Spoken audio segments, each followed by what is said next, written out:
At Arizona State University, we're bringing world-class education from our globally acclaimed faculty to you. Ranked #1 in innovation for 10 consecutive years and #2 among public universities for employability, ASU isn't just ahead of the curve, it's creating new paths to success. Earn your degree from the nation's most innovative university. Online, that's a degree better. Explore more than 300 undergraduate, graduate, and certificate programs at asuonline.asu.edu. Muy buenos días, don Guillermo Díaz. Buenos días, don Luis del Pino. Vamos con las noticias de las 7.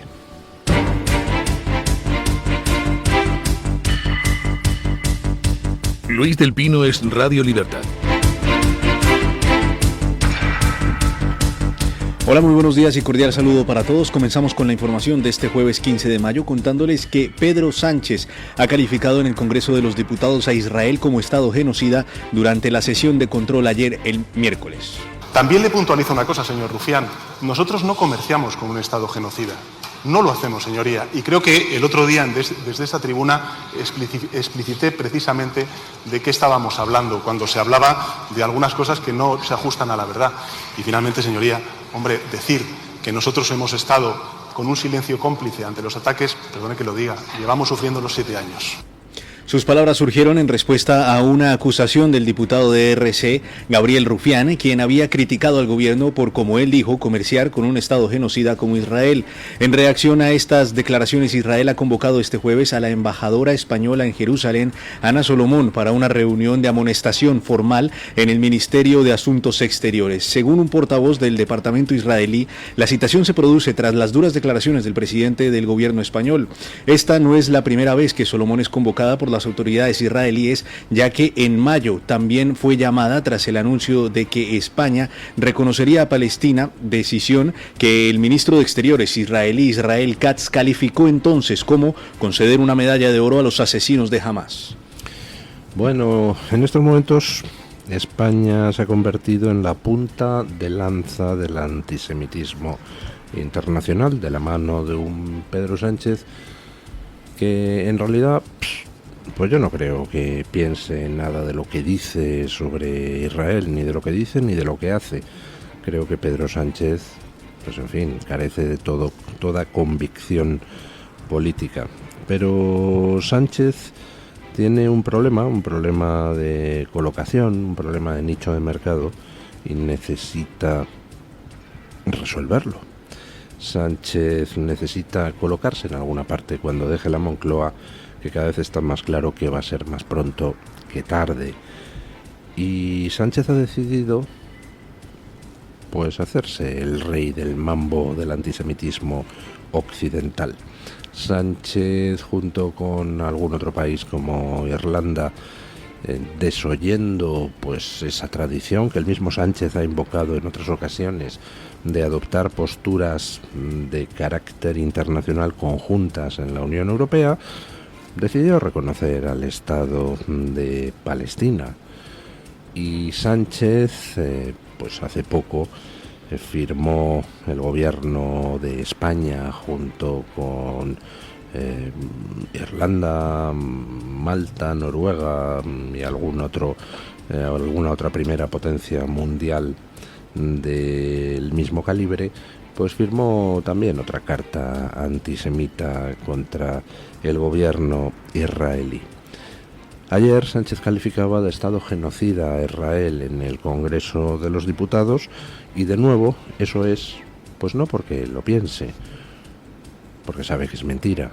Israel no es un Estado genocida, sino porque necesita que en alguna parte le acojan y para ello pues saca pechito en algo para tratar de ser el primero en algo. Igual que nos llevó a un apagón nacional por tratar de ser el más verde de todos los verdes, pues ahora nos mete de nuevo en el lodazal del conflicto diplomático con Israel para tratar de ser el más antisemita de los antisemitas. Bueno, ¿y todo ello con qué objeto? Pues con el objeto de cuando salga de la Moncloa a ver si le dan algo en algún puestecillo de algún organismo dependiente de la ONU, algo en el circuito de serie B de conferenciantes, expresidentes, para chapotear un poco en el fango y en la sangre de los regímenes sanguinarios, como hace Zapatero. En fin, tratar de buscarse la vida cuando ya no tenga el sueldo oficial. ¿Estado genocida Israel, Pedro Sánchez? Israel es el único Estado en el mundo que se dedica a avisar a los civiles del bando contrario de dónde va a bombardear.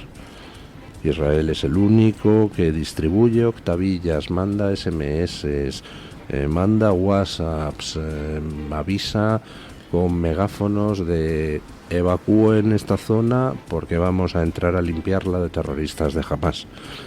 Israel no es un Estado genocida, Sánchez. Y tú permíteme que te lo diga, con esas declaraciones demuestras tu catadura moral, que es cero pelotero.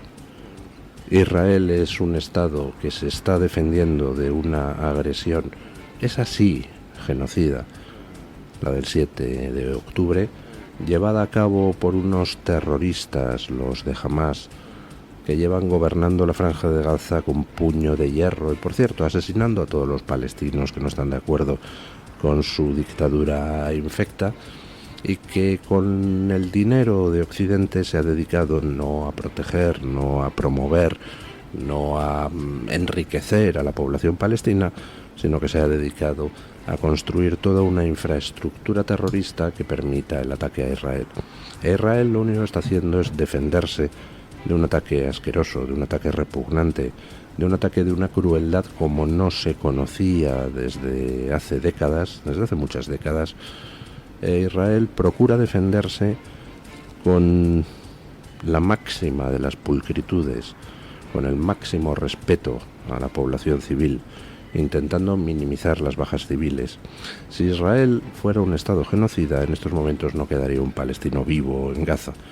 Gaza estaría reducida a un solar donde Israel podría tranquilamente dedicarse a horadar en el subsuelo hasta acabar con el último túnel construido con dinero occidental.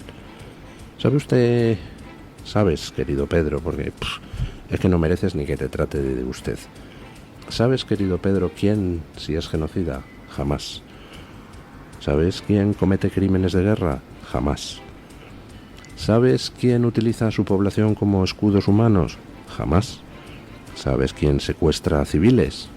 Lo cual es un crimen de guerra. Jamás. ¿Sabes quién viola mujeres? Jamás. ¿Sabes quién quema vivas a familias en persona? O sea, no porque haya caído una bomba y se quema una familia, no, en persona, atadas con cable eléctrico. Jamás.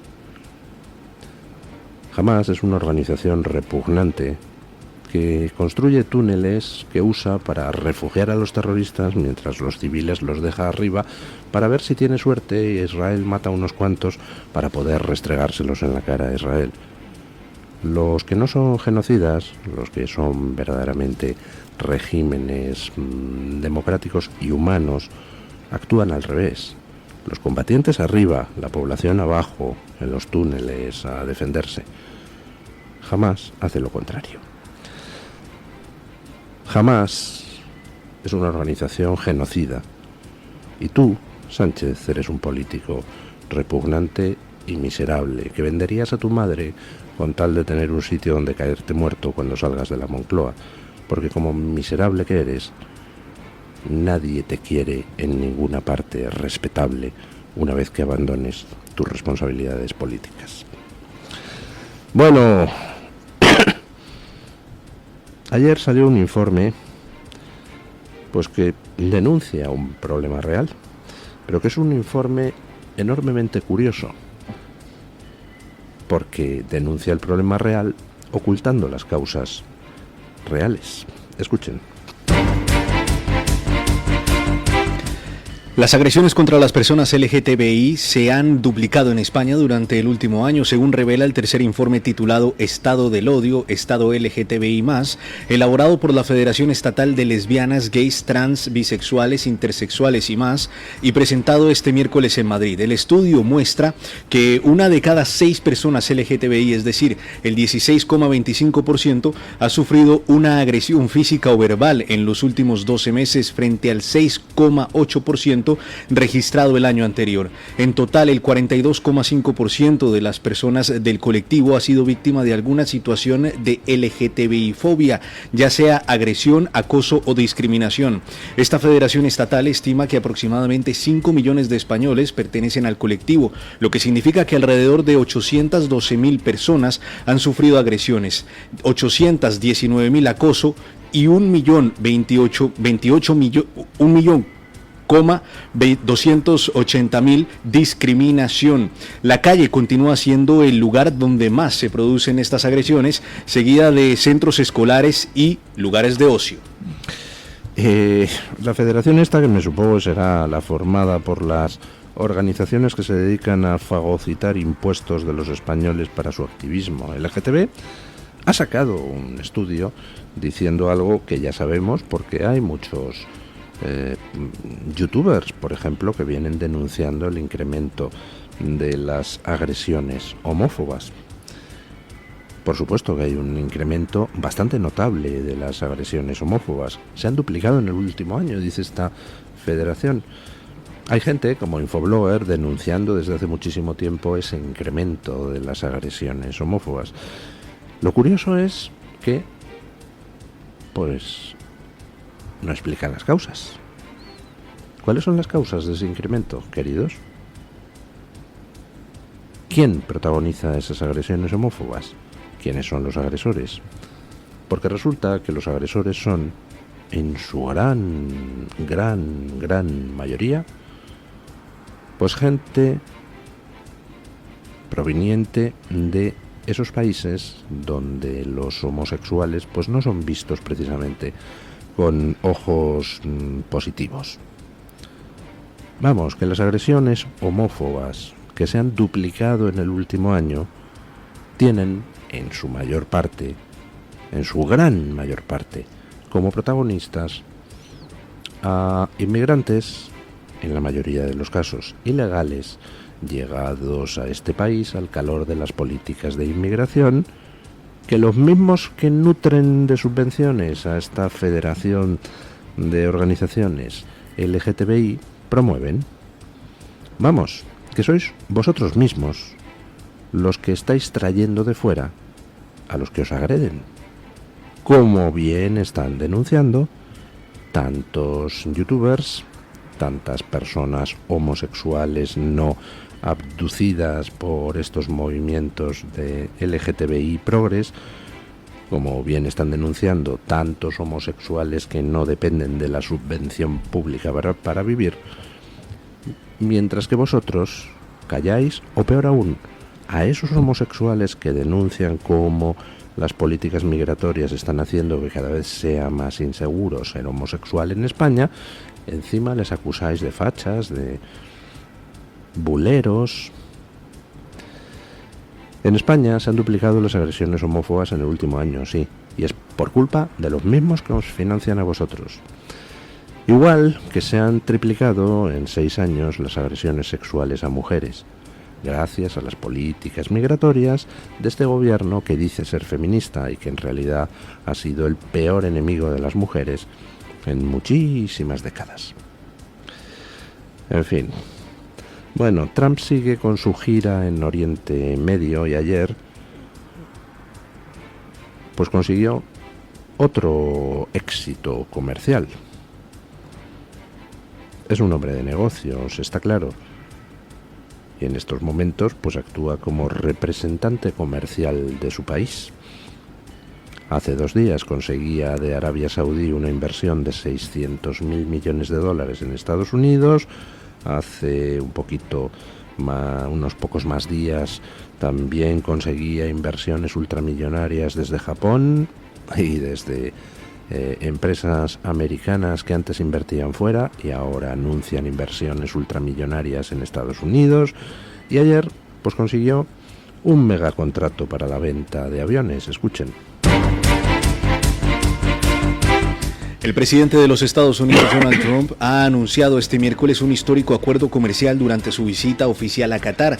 Según informó el mandatario, Qatar Airways ha realizado el mayor pedido de aviones en la historia de Boeing, con la adquisición de 160 aeronaves valoradas en más de $200 millones, lo que Trump calificó como un logro fantástico y sin precedentes. Tras reunirse por casi 2 horas con el emir qatarí, el jeque Mohammed bin Abdulrahman Al Thani, ambos líderes firmaron también importantes acuerdos de defensa, incluyendo la venta de drones estadounidenses MQ-9B a Qatar. El presidente expresó además su optimismo sobre las negociaciones nucleares con Irán, mencionando que tiene la sensación de que funcionarán. Esta visita es la segunda etapa de su gira por el Golfo después de haber estado en Riad, donde sorprendió al anunciar que Estados Unidos levantará las sanciones a Siria. Bueno, lo que está pasando en Oriente Medio en estos últimos días, pues yo creo que se puede calificar de histórico. Trump ya consiguió algo histórico en su primera legislatura, esa legislatura luego interrumpida en su posible continuidad, pues debido al acoso progre a Trump. Eso que consiguió histórico en su primera legislatura fueron los acuerdos de Abraham, que Israel empezara a ser reconocido por los países árabes.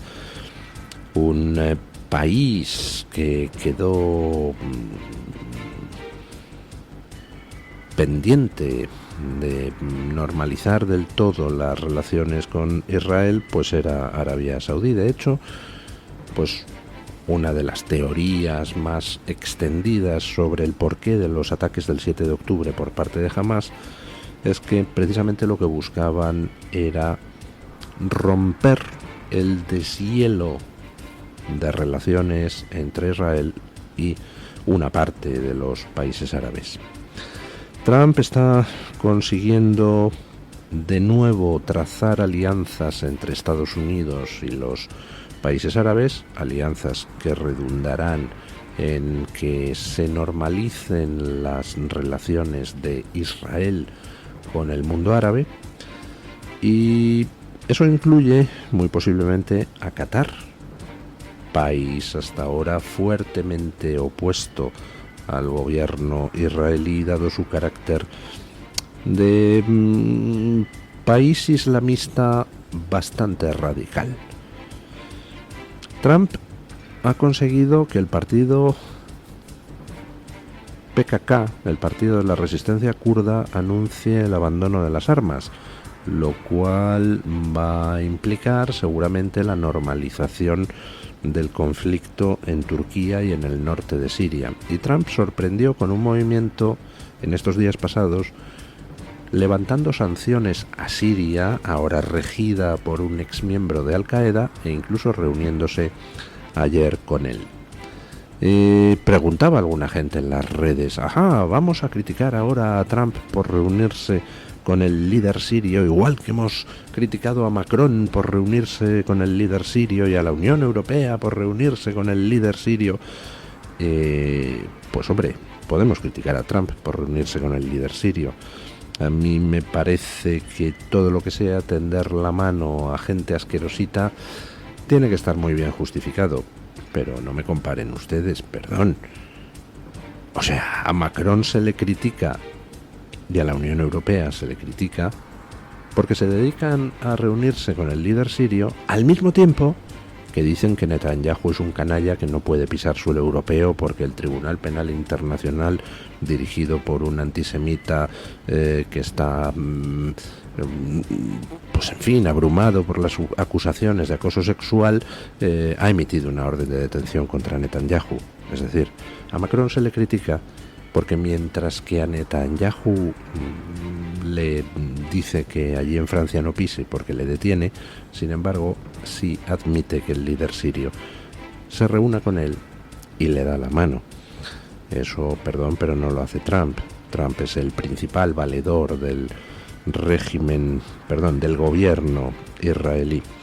Y lo que ha hecho Trump ha sido declarar, veremos si es así, que Siria estaría dispuesta a normalizar relaciones con Israel. Si fuera así, pues entonces, bienvenida a la reunión con el líder sirio. Si no es así, pues no me parece de recibo que se reúna con ese líder sirio. Pero en cualquier caso, Trump lo que no hace es reunirse con líderes sirios y mientras tanto amenazar con encarcelar a Netanyahu, que es lo que sí hace la Unión Europea, salvo alguna excepción honrosa, como los gobiernos polaco y húngaro. Bueno, el caso que está cambiando el panorama geoestratégico en Oriente Medio a toda velocidad, en cuestión de días. ¿Va a poder Trump normalizar la situación en Oriente Medio de manera definitiva? Pues tiene toda la pinta de que va camino de hacerlo. Bueno, y mientras tanto, en la Unión Europea pues salta otro caso de posible corrupción, corrupción light, corrupción de la que no parece corrupción, pero en el fondo lo es. Las prácticas nepotistas en la Agencia de Asilo de la Unión Europea. Escuchen. Una investigación confidencial del organismo antifraude de la Unión Europea, OLAF, ha revelado presuntas irregularidades en la Agencia de Asilo de la Unión Europea. Según el informe, los altos directivos de la agencia habrían eludido las normas de personal para favorecer a un círculo amistoso en los puestos superiores. La investigación, iniciada a finales de 2022, tras denuncias anónimas del personal, señala que la dirección habría manipulado procedimientos para nombrar amigos en cargos directivos y reestructurado departamentos por necesidades organizativas, sino para satisfacer ambiciones personales de ciertas personas. La directora ejecutiva de la agencia, Nina Gregory, ha negado cualquier irregularidad, argumentando que sus decisiones fueron legales y respondieron a circunstancias excepcionales como la pandemia, la crisis afgana y la guerra en Ucrania. Aunque el Consejo de Administración de la agencia decidió no iniciar procedimientos disciplinarios, el Parlamento Europeo ha abierto su propia investigación y ha retrasado la aprobación de las cuentas del 2023, lo que podría determinar el futuro de Gregory en el cargo. Básicamente, la agencia dedicada a las cuestiones de asilo, solicitantes de asilo en la Unión Europea, que por tanto tiene que lidiar con un tema particularmente espinoso y que en estos momentos es objeto de enorme polémica, toda la cuestión de la inmigración, solicitudes de asilo, etcétera. Esta agencia, pues se dedicó a pasarse por el forro de sus caprichos los procedimientos de contratación existentes e invocando razones de urgencia, que si la pandemia, que si la guerra de Ucrania, etcétera, etcétera, etcétera, pues a colocar en puestos directivos a todos los amiguetes de los directivos que ya estaban colocados. Vamos, a utilizar el dedazo para llenar de amigos de todo tipo la agencia de asilo. Por supuesto, eso tiene dos consecuencias. Primero, la malversación de caudales públicos, porque cuando tú te dedicas a colocar amigos, pues hombre, estás malversando el dinero público.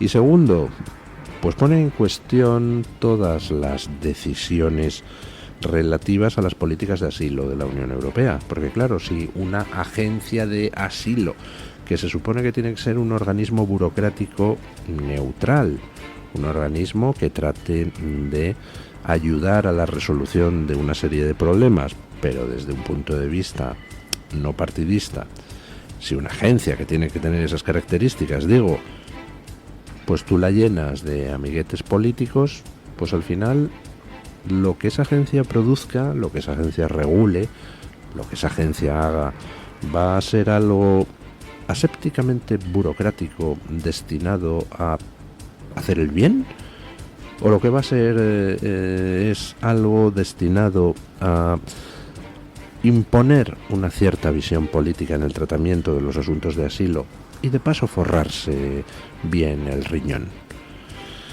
Bueno, pues nada, otro escándalo más de corrupción en una Unión Europea que habría que dinamitar y reconstruir desde cero. hay que volver a los orígenes, hay que acabar con esta Unión Europea que ha sido tomada al asalto por auténticos ladrones que la han transformado en una especie de mandarinato burocrático desaforado, y volver a lo que era la esperanza original de la Unión Europea: países soberanos cooperando juntos por el bien común.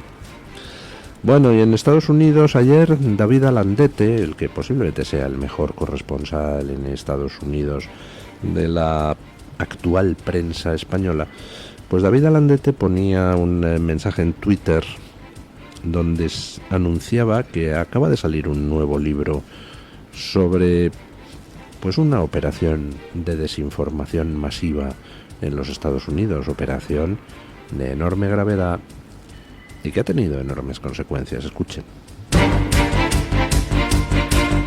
Un nuevo libro revela detalles inquietantes sobre el deterioro cognitivo de Joe Biden en sus últimos días como presidente de los Estados Unidos.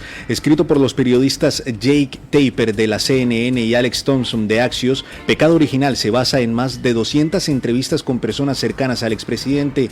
Entre las revelaciones más impactantes, el libro cuenta que Biden fue incapaz de reconocer a George Clooney durante un evento en Los Ángeles en junio de 2024 y que su equipo había diseñado un plan especial con barandillas reforzadas para evitar caídas que pudieran dejarlo en silla de ruedas. Según los autores, estos episodios, junto con su pobre desempeño en el debate contra Trump, fueron decisivos para que Biden finalmente abandonara su candidatura en julio, dando paso a Kamala Harris.